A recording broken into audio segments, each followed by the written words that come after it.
Jadi setelah saudara kita meninggal, pasti meninggal, maka yang pertama lakukan apa? Pertama, memejamkan matanya. Biasanya orang itu kan meninggal terbuka. Rasulullah mengatakan, idza qubidur ruh tabi'ul basar. Orang udah cabut nyawanya, diikuti matanya, cabutnya kepala, akan begini. Dan mulutnya terbuka. Maka langsung segera katukan.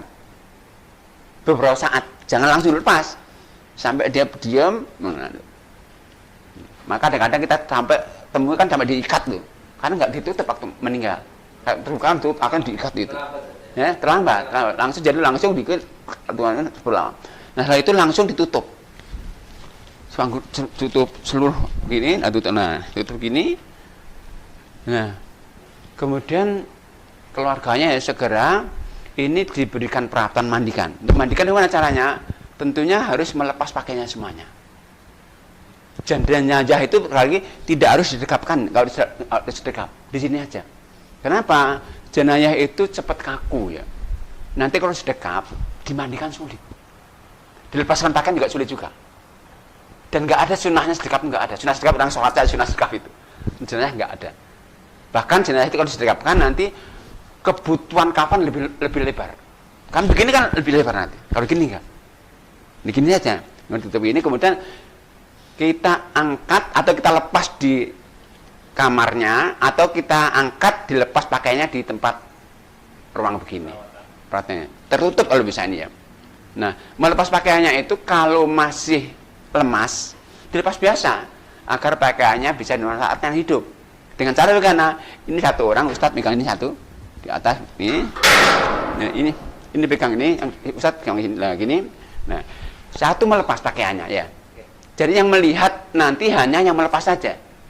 Yang enggak, jadi lepas pakaiannya, sama lepas semuanya. Ini kalau masih lemas. Tapi kalau sudah kaku, pakai gunting. Gunting ini.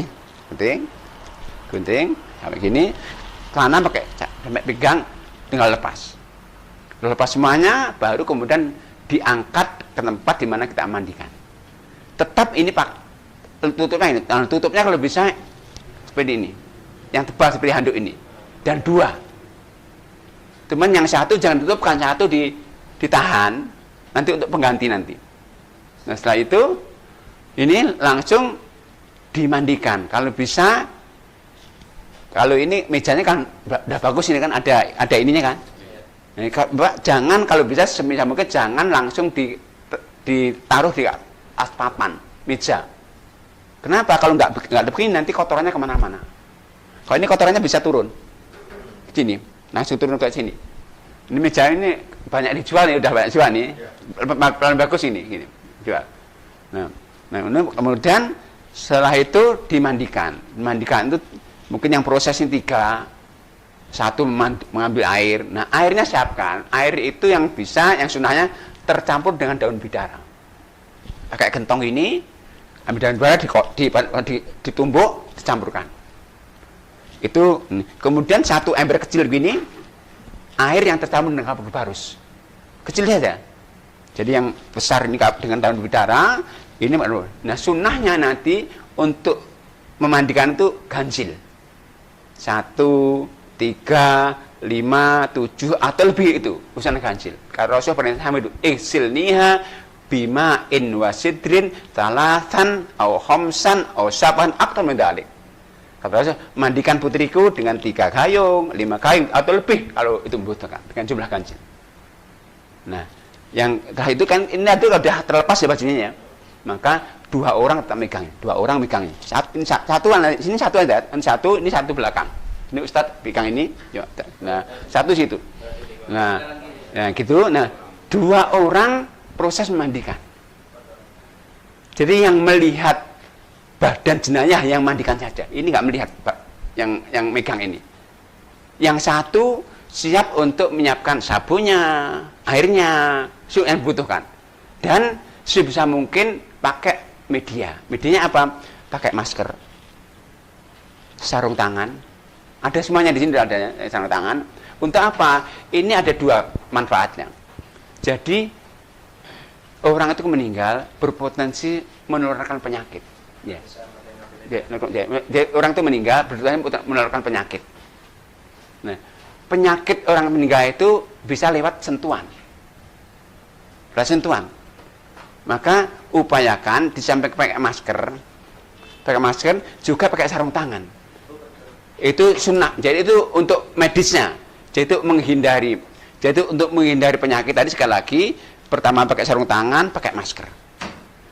Yang kedua, secara sunnah begini, agar dengan pakai masker, pakai sarung tangan, kita nggak menyentuh aurat langsung, kita nggak menyentuh kotoran langsung. Jadi ya gini.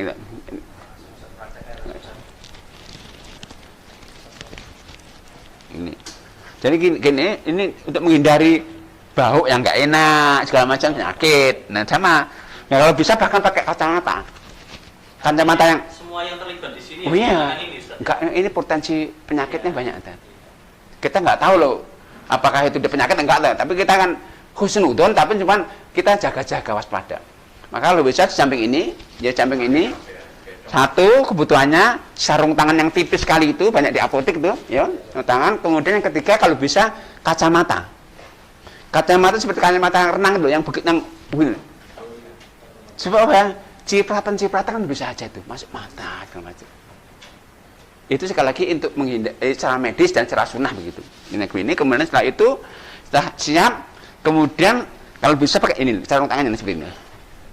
Nanti caranya makainya ada medisnya cara. Jadi cara ini kita nggak boleh pegang kok ini. Jadi caranya ada, kita ada teknisnya caranya. Nah kemudian itu kalau ada waslap ya. Waslap itu apa? Untuk kotoran-kotoran. Nah ini juga ada ini Bapak. Nah ini juga pakai selemek. Ya nggak apa-apa Pak, nggak apa-apa. Selemek juga bisa, selemek. Nah kemudian setelah itu gini. Okay. Setelah itu apa lakukan? Satu orang nanti ini pakai sarung tangan, kemudian pakai waslap yang sudah dibasahi, dibersihkan kotoran-kotoran jenazah.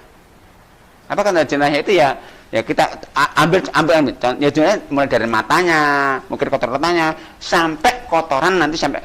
Nah ketika udah kepalanya udah bersih kotoran, ini kalau bisa masih lemas agak dudukkan begini.